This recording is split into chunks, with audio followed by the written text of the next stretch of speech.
Hi,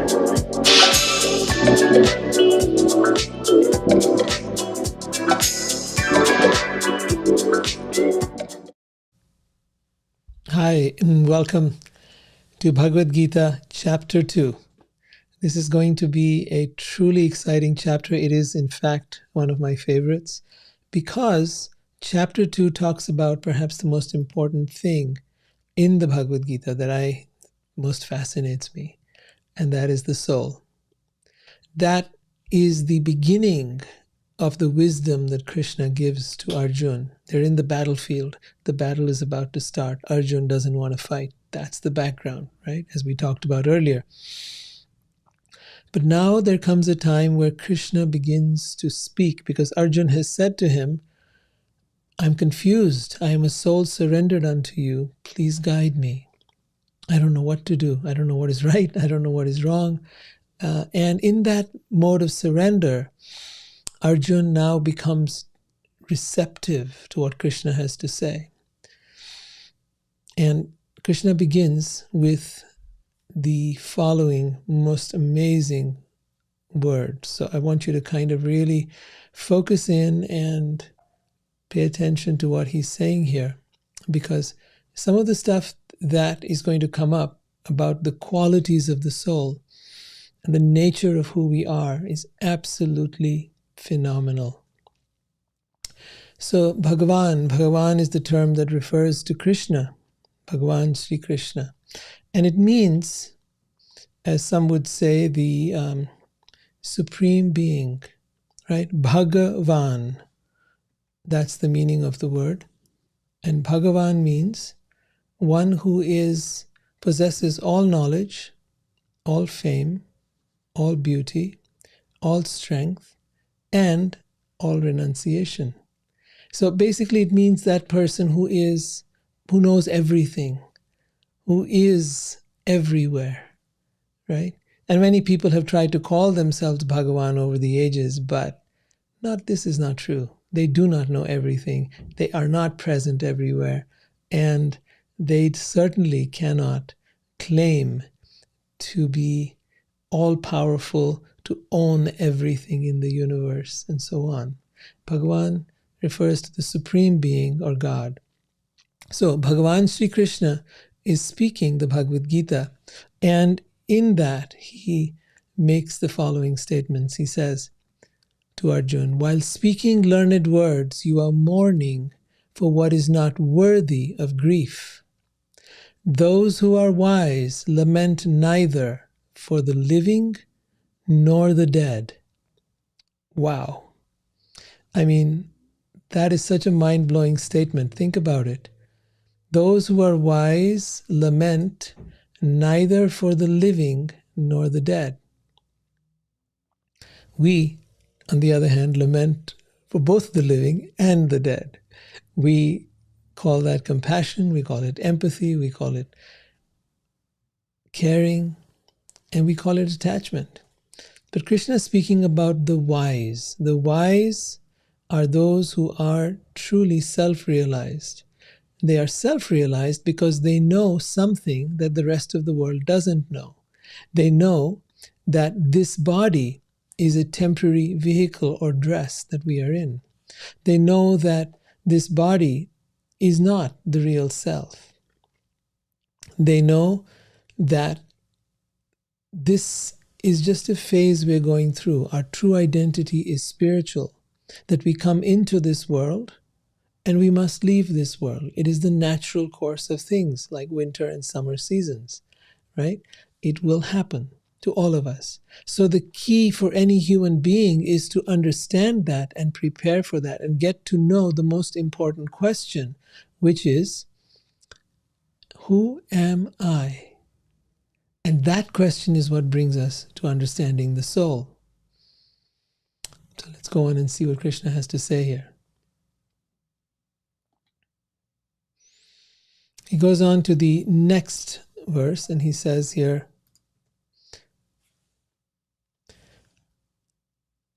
never was there a time when I did not exist, nor you, nor all these kings, nor in the future shall any of us cease to be. I want you to really take a moment and think about these words. What would your life be like if you knew for a fact, and if you believed for a fact, that you were an immortal being, that you will not die?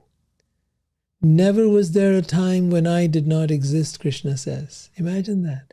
Imagine being a being who has existed for millions of years. Millions of years. You have had so many different bodies, so many different incarnations, and you're here today one more time.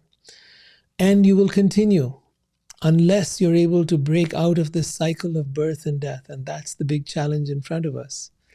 So he says, never was there a time when I did not exist, nor you, nor all these kings, all the people who are assembled out there in the battlefield, nor in the future shall any of us cease to be. So what would your life be like if you knew that? Would you be hurrying around, scampering, and trying to get as much done as possible, trying to accumulate as much as you can, trying to achieve as much as you can? Or would you say, if that's the case, I have eternity on my hands. I need to know why I'm here. These are some of the questions I used to ask. Why am I here? What's this life all about? I can see that we're all going to die. I can see that we're going to leave everything behind. And as a kid, I was asking, so what is the point of life? What you're asking me to become something when I grow up, but I want to know this. What is this life all about? And people didn't have answers. So it's only when I came across the Bhagavad Gita that it all became really clear. So Krishna goes on further to explain. As the embodied soul continually passes in this body from childhood to youth to old age, the soul similarly passes into another body at death. A self-realized soul is not bewildered by such a change. Whoa. All right, let's read that carefully. As the embodied soul continually passes in this body, right, from childhood to youth to old age, the soul similarly passes into another body at death. The self-realized soul is not bewildered by such a change. Now, I may not be self-realized, as Krishna is speaking of here, but I have spent almost 15 years of my life doing past life regression with people, and I have seen exactly what Krishna is talking about, how the soul, in fact, leaves the body, moves on to the light, and then comes back into another body. Again and again and again. We can trace your life back to when you were in the caveman lifetimes, or you can go to other different, countries that you lived in, other places that you were. It is fascinating to see. But what is more important is to realize that. To realize, if I am a spiritual being, then my anxieties, my worries, my depressions, my fears of old age or death, or what will happen if this or that or the other, are quite meaningless. Nothing has been able to destroy me. And that's the part Krishna is going to keep emphasizing here. So you'll see for yourself. He says here now, those who are seers of the truth, that is, those who have realized the truth, those who have attained that level of liberation from this world, or moksha, those who are seers of the truth have concluded that of the non-existent there is no endurance, and of the existent there is no cessation. It sounds like he's talking in riddles, right? But no, he's not. The non-existent refers to the world, or Maya, or illusion, as we call it. The non-existent refers to that which is temporary. The Vedic philosophy and spirituality consider everything that is temporary to be unreal, or illusory, or Maya. And that is because it's all made of these atoms and protons in space coming together to create forms, and then these forms disappear. Even Einstein pointed that out. He said matter cannot be created or destroyed because basically it is energy. that energy, you can destroy the substance of it. You can, I mean, the thing you created, whether that's a table or a chair or whatever else, or a house, you can destroy that and it'll go back into the earth. It'll become energy all over again. So when you get that understanding, you understand that the temporary things have no endurance. The things of the world have no endurance. We want endurance, we want permanence, but the things of this world cannot give us that. And of the existent, he says, and of that which actually exists, which is spirit, which is the soul, which is God, there is no cessation. It will never cease. It will never stop. It will always exist. This seers have concluded by studying the nature of both. Right? So the Vedic society, they actually studied the nature of the soul, the nature of spirit, by observing, by going into meditation, by finding a deeper understanding of that which we are. The science of the self is what they explored, not just the science of matter.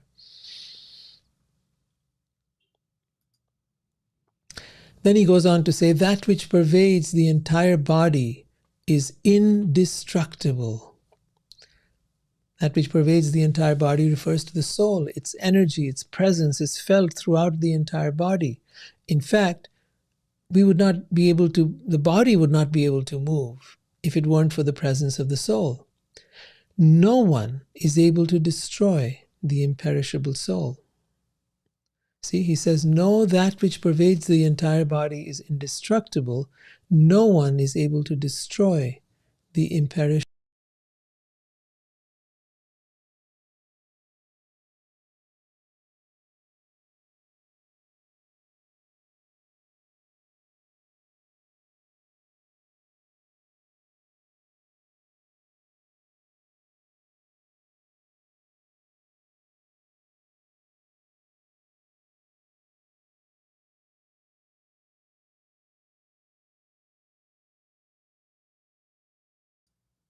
Take a minute here. Are you seeing the text straight up or upside down? Is it inverted? Oh, okay. On my screen, it was coming that way. Okay, fine. All right, great. Let's continue. To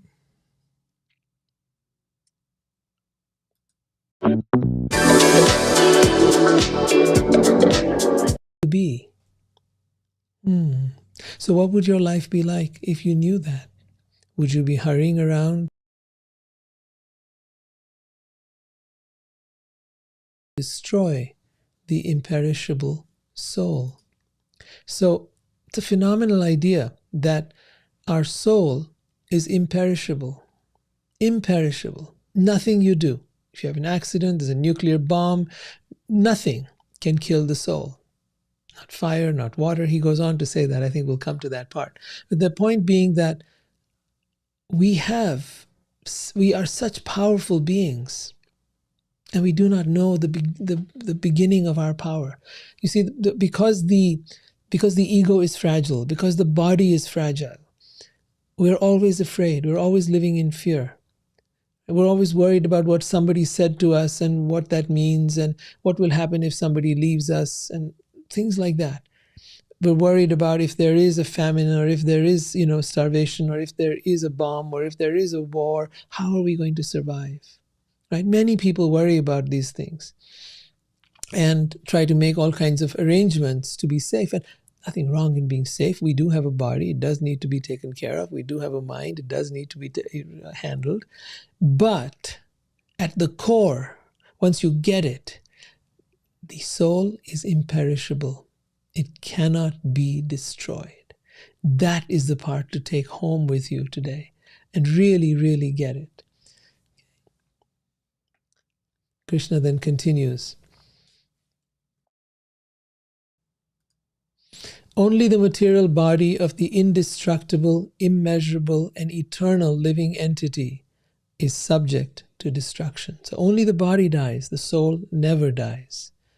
For the soul there is never birth nor death, nor having once been does he ever cease to be. He, I think, is just redundant here. It is more of there's certainly no gender to the soul, just a matter of the translation. For For the soul there is never birth, nor death, nor having once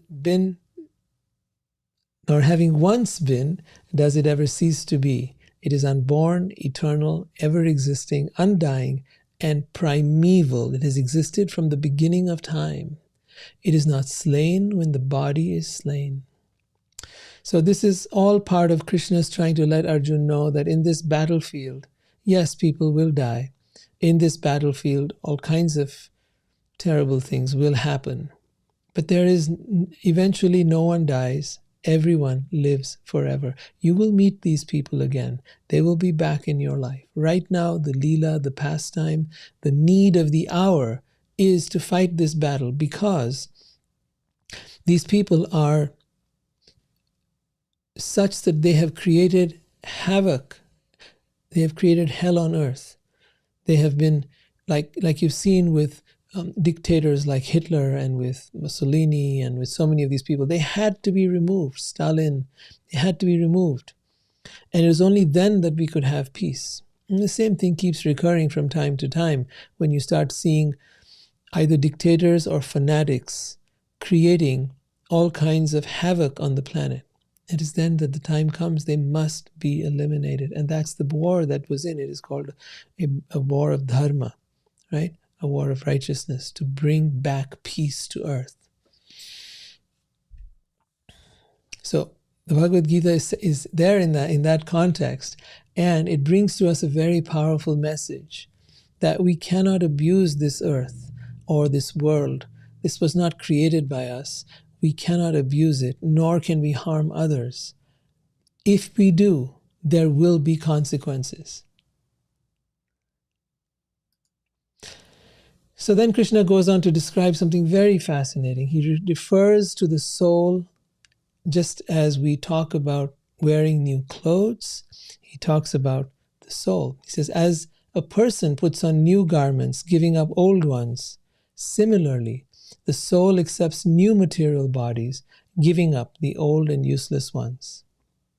Think about that.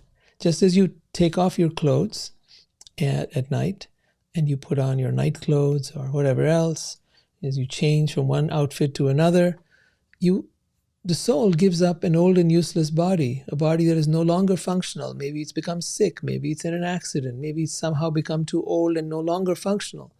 And it moves on from there to take on a new body. You are given unlimited chances to be in this world and to explore whatever you want to explore, to do whatever you want to do, to be whatever you want to be.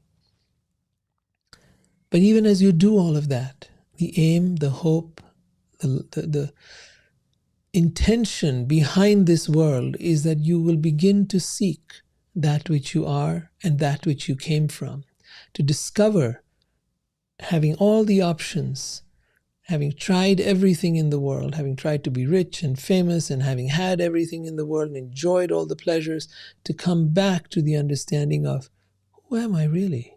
To find out the real self. Is it my mind? Is it my body? Or is there something else? And that understanding is the point of human existence. Everything else ultimately is a waste of time. Once you realize this, you realize everything else was futile. Everything else was vanity, as it says in the Bible. So you'll find that there is such a beautiful message in here, that just as we give up old and useless clothes, the soul gives up an old and useless body, and therefore there is nothing to lament.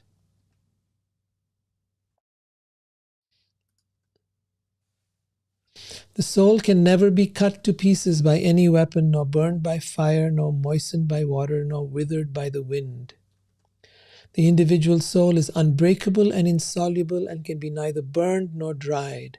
It is everlasting, all-pervading within the body, and unchangeable, immovable, and eternally the same. Now think about it. We all want a sense of constancy, a sense of things being the same. We look for sameness in the world. We try to create safety. We try to create security. But we're never able to achieve that. Things are never the same. Things are constantly changing. And yet, the soul, as Krishna describes it, is unchangeable and eternally the same. Is it possible, therefore, that what we've been longing for all this time is the soul, is who we are? And who we are is the doorway to who is God, because it's the beginning. When you begin to understand the soul, you begin to understand God. You have the first experience. Have you ever encountered your soul? That's a great question to have. I think that all of us have. At some time or other, we've come across this presence of our soul. And having come across it, we didn't know why we were feeling the way we were feeling, suddenly feeling happy for no reason at all. Maybe you're just out in nature. Maybe you're having a walk. Maybe you thought it's the place. Maybe you thought it's the person you met. Maybe you thought it's just, the season or whatever. But the fact of the matter is, there are those times in our life where we have felt as if time stopped. We have felt expansive. We have felt peaceful and calm. Every one of us has had those moments. I know it. I've talked to thousands of people, and I know this to be true. Those are the moments where you began to feel the presence of your soul. Now, it can be felt, and it can be experienced, and it can become the center of your life. That's what it means to be self-realized. To be realized in the self means to live from the self, from the soul, not from your mind, as most of us live. So that's going to be the journey of the Bhagavad Gita, and that's the direction in which we're headed. Krishna continues here. He says, "For one who has taken his birth, death is certain, and for one who is dead, birth is certain. Therefore, in the unavoidable discharge of your duty, you should not lament." He's talking to Arjun about that. "All created beings are unmanifest in their beginning, manifest in their interim state, and unmanifest again when they are annihilated. So what need is there of lamentation?" So let's go over that for a moment. When he says here that all beings are unmanifest in the beginning. So we come as spiritual beings into the womb of our mother. So we are unmanifest. Then we come into the womb of our mother, and we then take birth, and now we are manifest, and others can see us. And then when we die, the soul leaves the body, and we are unmanifest again. So we constantly go back into this, through this loop of being manifest and unmanifest. Therefore, he says all created beings are unmanifest in the beginning, manifest in the interim stage, and unmanifest again when they are annihilated. So what need is there of lamentation? Some look at the soul as amazing, some describe it as amazing, and some hear of it as amazing. And others, even while hearing about it, cannot understand it at all. This soul, as I was saying earlier, is something we have all felt and experienced. The idea now is to deepen that experience, to make it an intrinsic part of your life so that you can live a deeply spiritual life. That's what it means, spiritual. Spirit, actuality. To actualize your spirit, to actualize your soul. That's how I see it. So, and with that in mind, let's consider some of the lessons that we've learned here. The Bhagavad Gita is teaching us that we are spiritual beings, that we are souls, that we come into this world for a short while, and then we give up the body after some time. Remember, the body was not created by you or me. The body was not even created by our parents. It just happens within the womb of the mother, but it's not created by the mother. I mean, she is the bearer of the child. She holds the child, and in her body everything is happening, but it is happening not by her direction. It is happening by the direction of Prakriti or nature, and that nature is under God. So it is through that the whole body is formed, and when the end of this life, this body is taken away when it's no longer useful.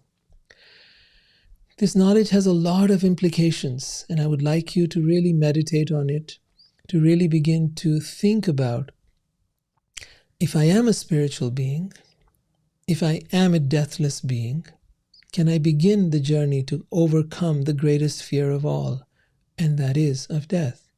Can I begin to overcome the fear of survival? Instead of living from a place of survival and safety and so on, can I start to elevate my consciousness to a place where I understand who I really am? And once you realize this part of us is so exquisitely beautiful. Krishna has mentioned some of the qualities, but I'd like to add a few more in there.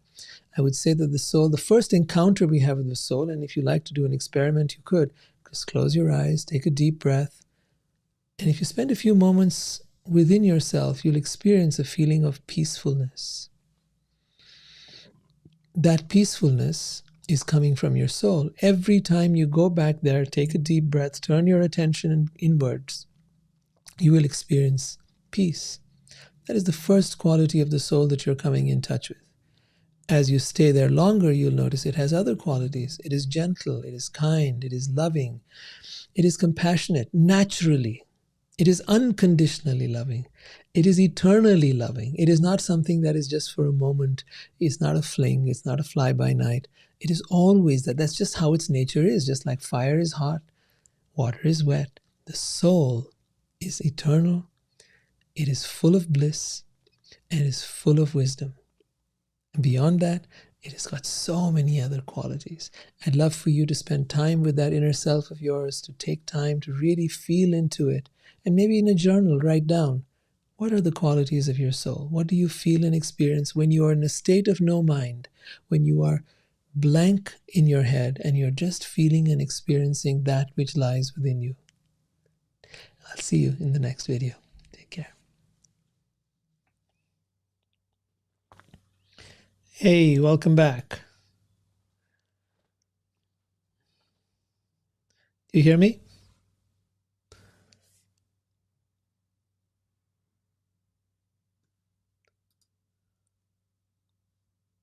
Hello? Yes. Okay, good. Thanks. So, what are your thoughts? What are your questions? I'd love to hear.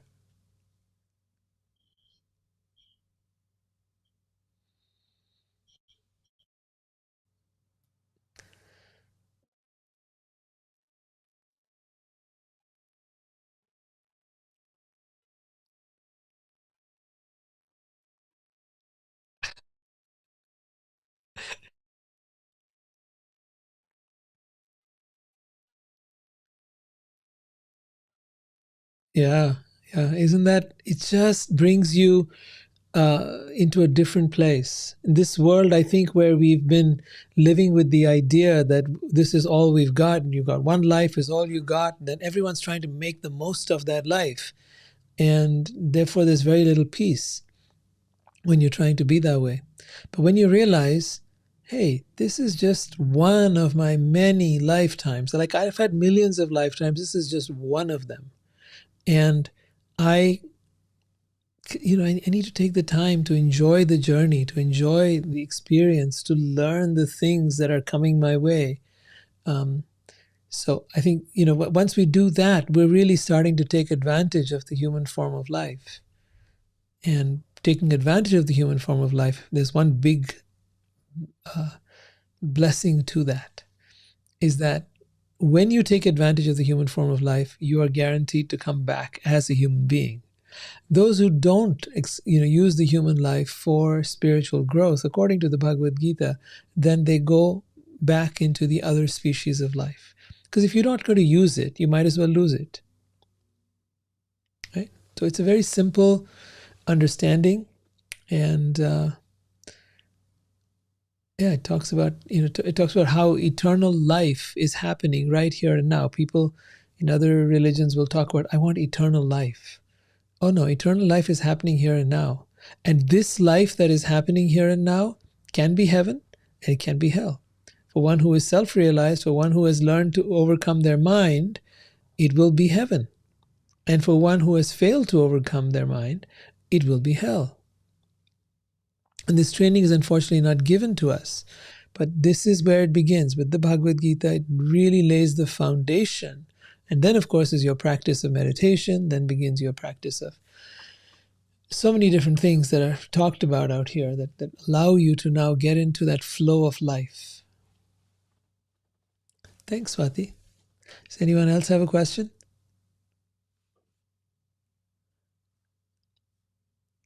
Got Vibha, we've got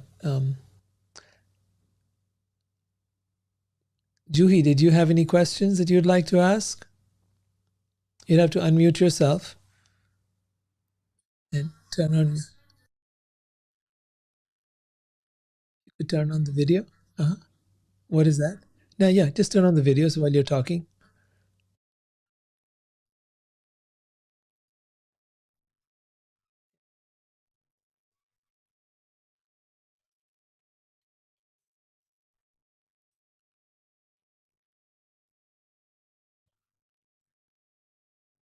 Mhm. Mhm.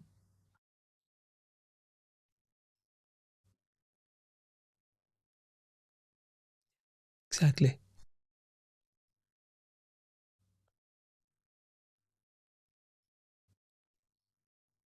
Yes.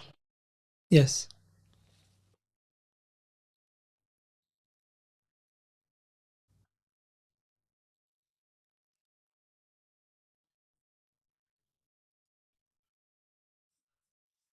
Hmm.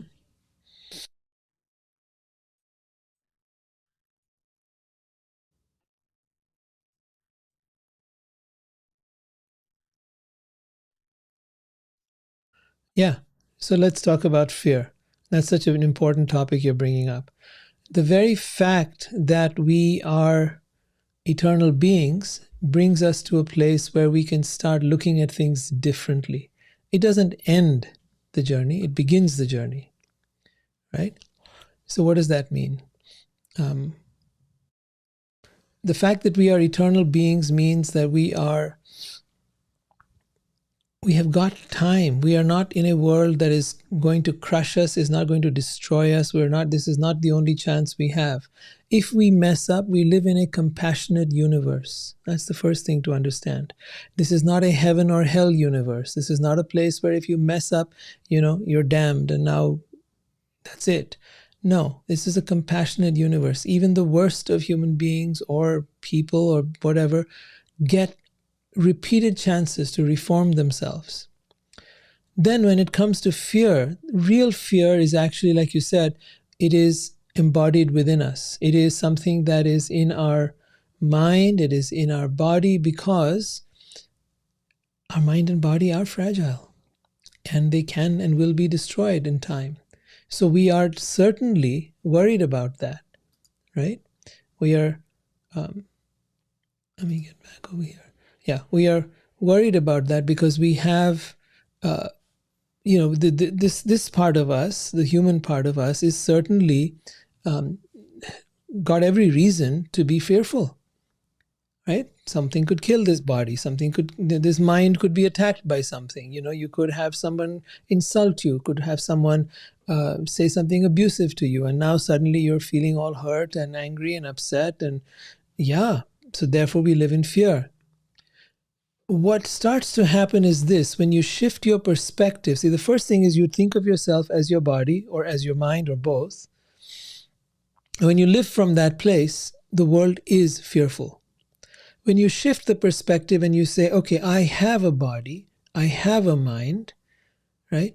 And it's not that, yes, my body might get hurt, yes, my mind might get hurt, but I can look at that part of me and I can be there to console it.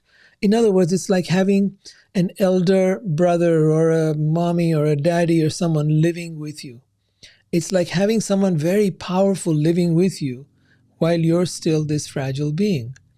So we have within us both sides, the perfect and the imperfect, the destructible human part and the indestructible soul part. And the idea is to integrate these two, to bring these two together, to work as a team, so that it's not that we're just human or we're just spiritual, because you can't be either one of the two, not unless you leave the body, then you can be all spirit. But as long as you're here, you need the conjunction of both.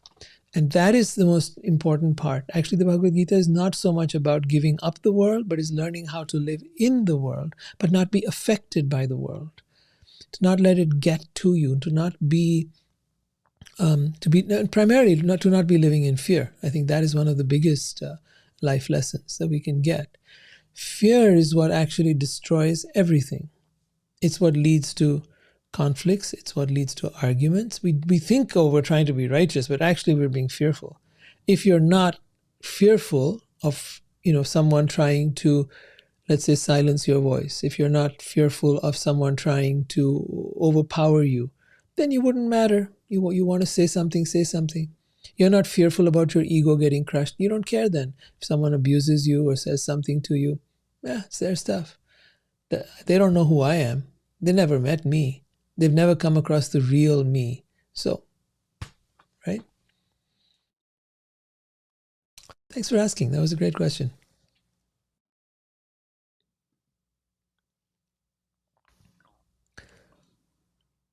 Anyone else?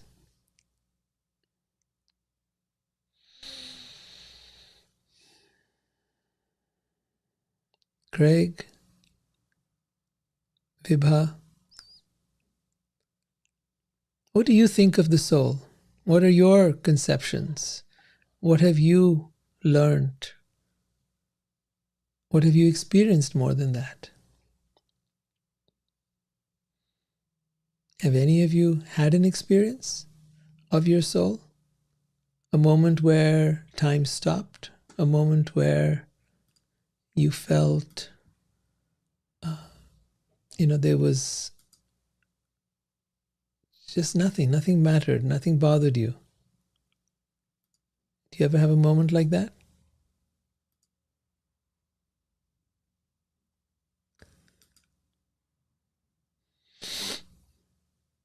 What was it like? I can see some of you nodding away. What was that moment like? A moment where, you felt free. What was that like for you?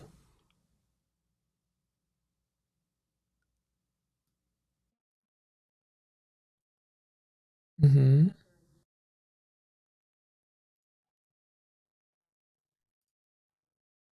Mm-hmm. Yeah, so peaceful, and it's very freeing. And once you learn how to get there, keep coming back. Keep coming back. Because the more you come back, the easier the pathways get. The easier it becomes to keep on connecting with that part of you.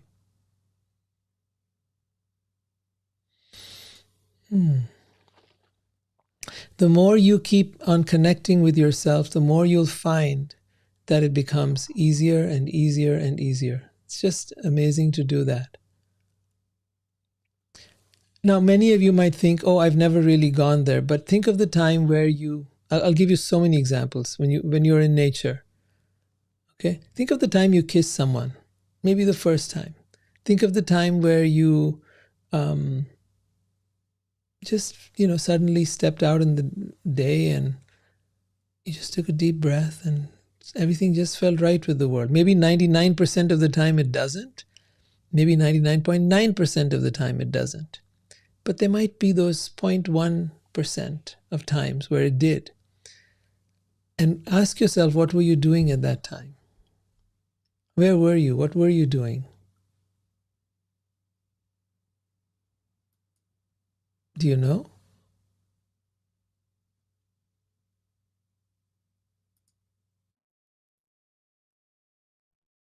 Yeah, you can stay muted. You can go off your video. Only when you're asking to speak, you can. I need you to come back up with the video and your audio. Only when you're speaking. Yeah. So if you have a question, yes. If you want to share something, yes. Pardon? Sleeping? Ah, okay. You're not aware. Right. So what's going on in your sleep, though, is more of the subconscious mind taking over now. And it's starting to come up with various images and stuff like that. It's not quite what happens when you're in meditation. It's not quite what happens when you're in a place where the mind is still. That's very different. Now, there are times where you're in your sleep and you do not, you're not having dreams at all. There's nothing going on. There is that point of deep sleep as well. But at that point too, it's not the same. That's not quite the soul. You're not quite feeling, because there's a deep feeling of peacefulness that comes with the soul. And that's the part you want to pay attention to. Yes. For this world, meaning no. To know how to lift out of this world, how to take off, how to lift up from this world, and be able to enter into a different dimension. That's the idea.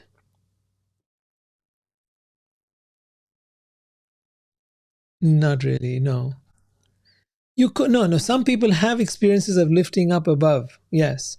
But know this, that when you're in contact with your soul, you will experience some of its qualities. A deep feeling of peace is perhaps the initial feeling. Then will come feelings of expansiveness and feelings of connectedness with everything, feelings of being in love with everything. These are the feelings that come about. Now, we get glimpses of this from time to time.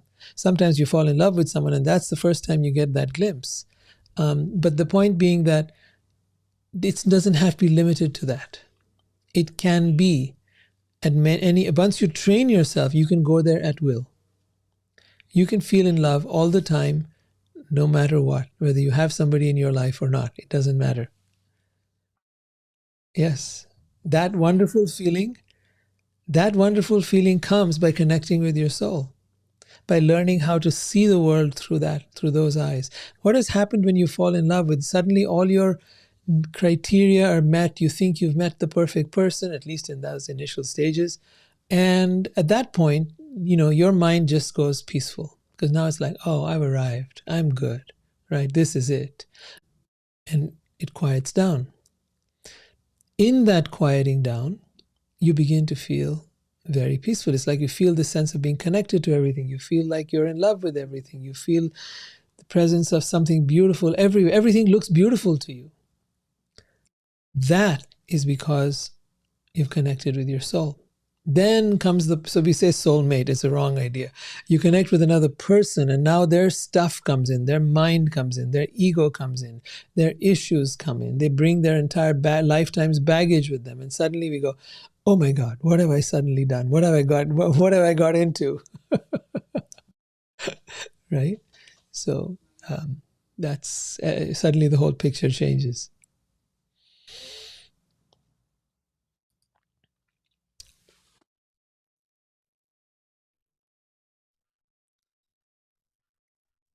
Connection, yes. Not only with yourself, with everybody else and everything around you, correct? Yes. It's an incredible feeling of connection. It's a feeling of being high for no reason. That's another way of putting it.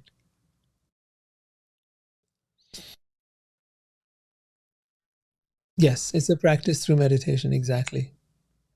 Yep. Yeah, yeah, exactly. Craig, any thoughts?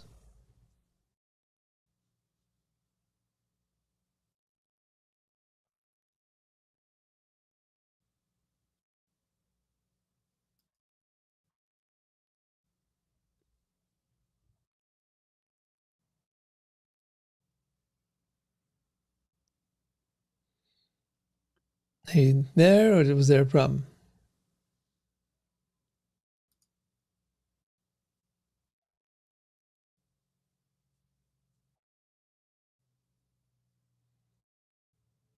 Okay, I'll let someone else come on in the meantime. Vibha, any thoughts?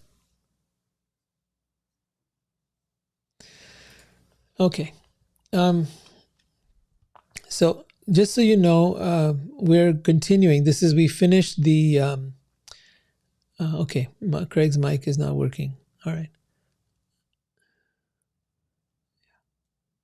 And others are also just absorbing. All right, lovely. Thank you so much. So today we've covered half of the second chapter. And next time we're going to cover the second half. In the second half, we're going to talk about the qualities of an evolved being. And that's one of the second part of the second chapter. So that Krishna goes into that in great detail as well. Because we need to be able to discern what is a person who is an evolved being. Is it just because they wear robes or this or that? If they called a guru, is that person? Or are there certain symptoms that we can look to? So that's what's going to be coming up next. The discussion about the soul is actually extremely fascinating, because you'll not find this really anywhere else. There is no other scripture in the world that really talks about the nature of the soul. Whereas the Vedic culture, they actually spent a lot of time in meditation, researching, studying the nature of the soul.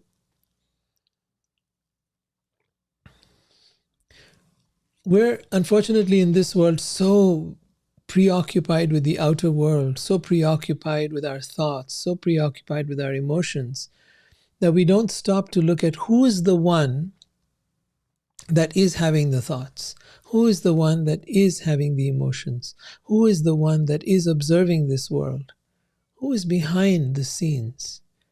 Because if you think about it, if I have a mind, if I have a body, then who am I? I am the owner of this mind, owner of this body. So what are my qualities? I never met me. And the people I know who say they love me, who are related to me, who are my friends, who are my family, they haven't met me either. They don't know who I am either. And so this becomes a very puzzling kind of situation, because we're living in this illusion, right? Krishna is saying of that which is the temporary, the stuff of this world, is an illusion. So think of it like waves on the ocean. The waves come and then they go. They come and then they go. The waves are not the ocean. Not at all. The ocean is much deeper, much bigger, much vaster than the waves. We are like waves on the ocean of consciousness. And as we begin to discover who we really are, we find that we are that vast ocean. Not to say that we are God, though you could say that and you could not say that. It would be true and it would be false at the same time. It means that we are one with, and that's what Juhi was pointing out, that we are one, that sense of connectedness. We are one with all that is, and yet we are different. We are simultaneously one with creation and separate from it. That's the beauty. We are interconnected to everything that is going on out here. See, sometimes we get really upset about all the crazy stuff that's going on in the world, and we think like, why is this bad stuff happening, like in Russia, in Ukraine and all this stuff. And true, but the fact of the matter is, look at it, it's been happening since time immemorial. It's been happening again and again and again. We've never had a time, we might have had a few years of peace and then it's back again. We might have one area that's in, some areas that are in peace and other areas that are in conflict. This has been the nature of the world.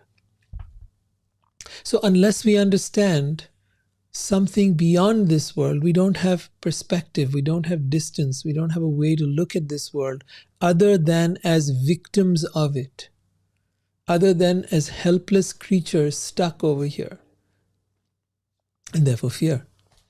But when you see it from a bigger perspective, that this is all part of a lila or a story or a game that is going on, then you begin to realize, okay, it's terrible, it's painful, it's horrible, and yet it's part of the illusion. It's part of that whole game, that whole story that is trying to tell us something very important.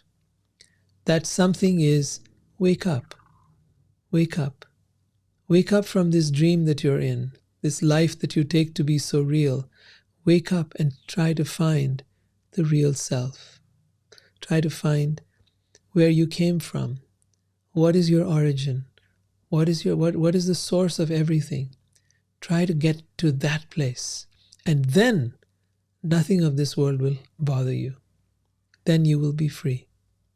The idea is not to go to some heaven and be free. The idea is to be right here and find heaven in this place, right here. That is the challenge in front of all of us.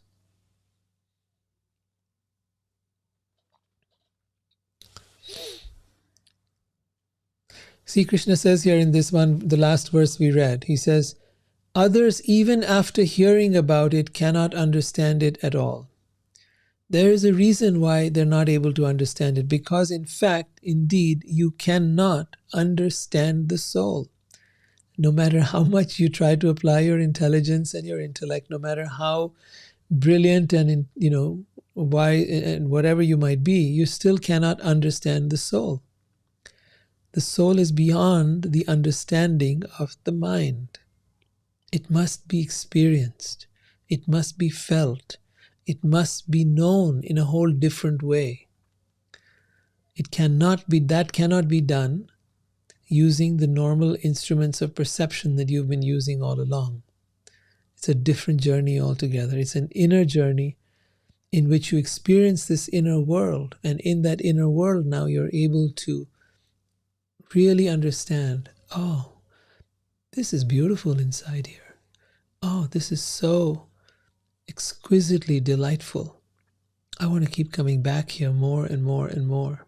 And you become addicted to that inner world. You become literally like someone who is not interested in anything else. And then a sort of detachment occurs from the world. And it comes naturally. It's not a sense of trying to give up anything, but it's that nothing else really matters. Nothing matters except that sweet, beautiful presence that lies within you. It lies within all of us. It's not just me or some other person, but it's in all of us.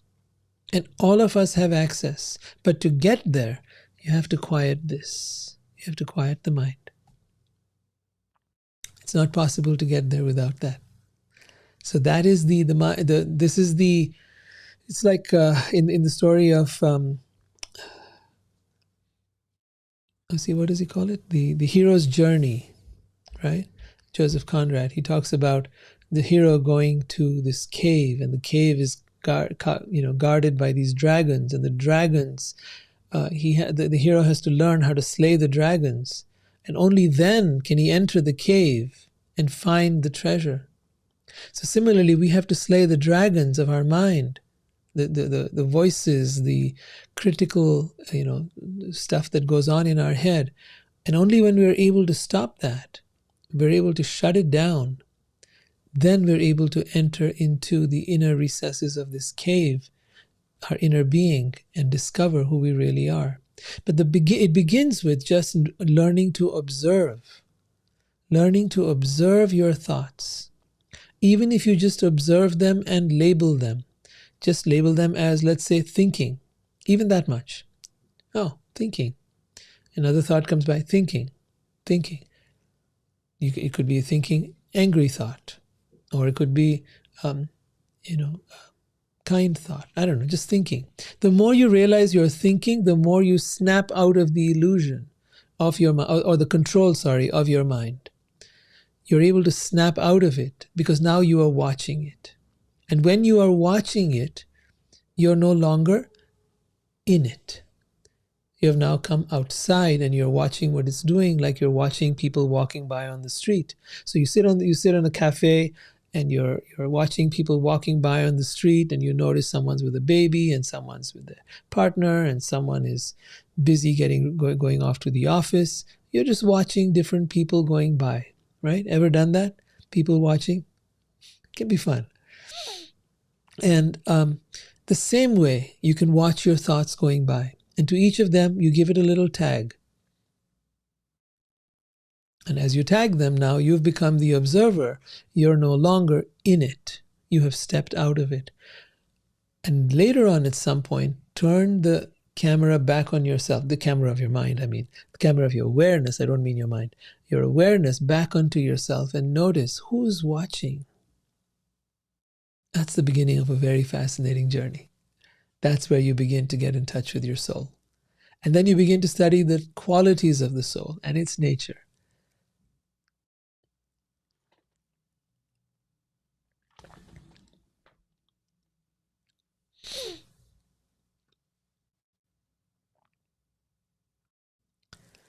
All right, I think we'll end over here today.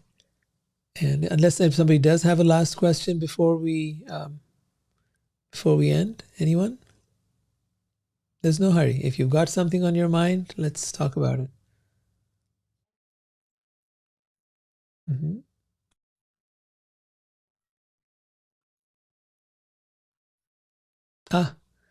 Well, okay. I think that takes us back to the beginning. That takes us back to the beginning. Pardon? No, no, no, no, no, no. I don't mean the beginning of today. I mean the beginning of our life, and I mean the end of our life. And we take a look at what happens when we are born. Unless something enters within the womb doesn't start to. I mean, the womb is there. Every woman has a womb. She might have sex with someone, but it doesn't mean the baby is going to actually form. Right? That takes a certain something happening. We have all the physical explanation for it. We have the biological explanation for it, but we don't have the spiritual explanation for it. The spiritual explanation is that the soul needs to enter that body, just like electricity entering the light bulb. And then that body starts to take shape and take form. Otherwise, it will not take shape, it will not take form. When we die, similarly, the soul leaves the body, and nothing anyone does at that point will bring the soul back. If the soul does come back, as we've seen in near-death experiences, then what is discovered is that they actually describe where they went and what happened and so on.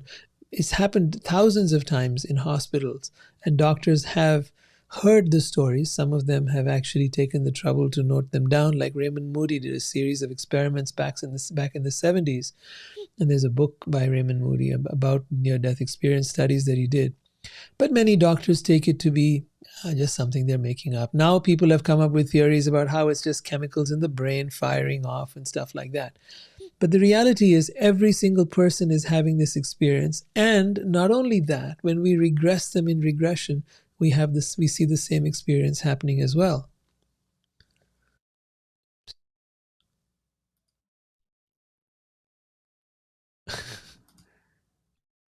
Yeah, it's so weird.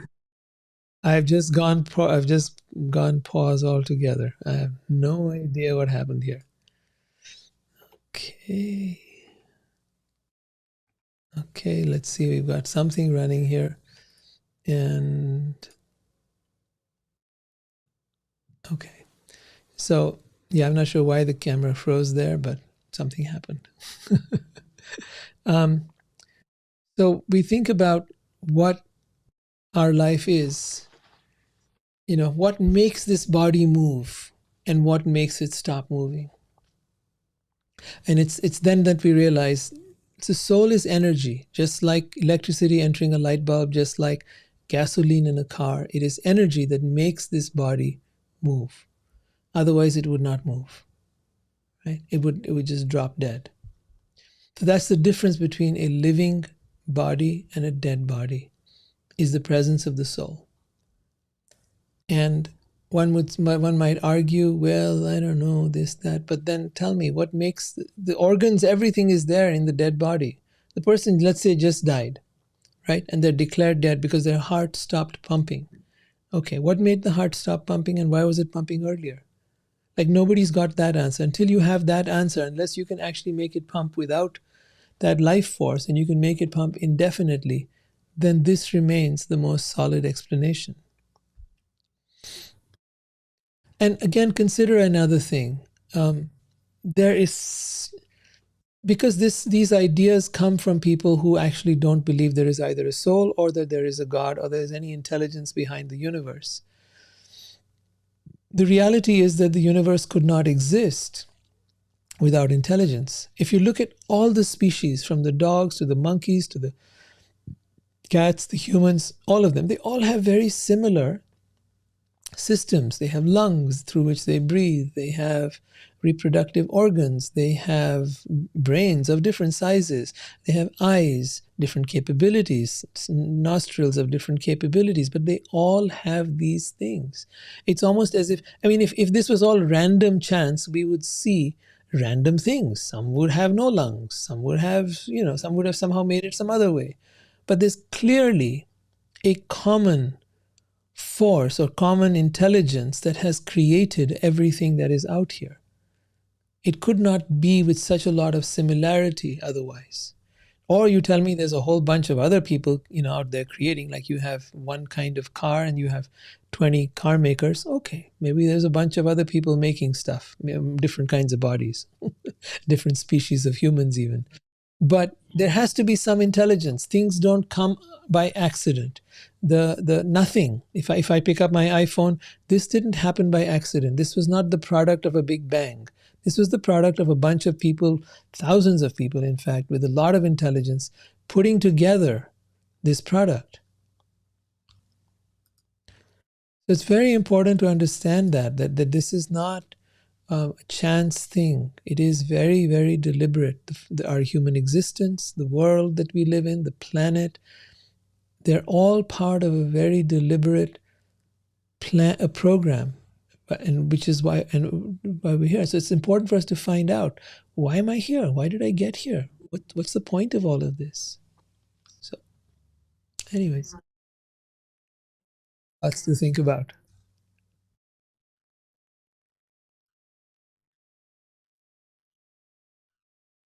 Yes, exactly.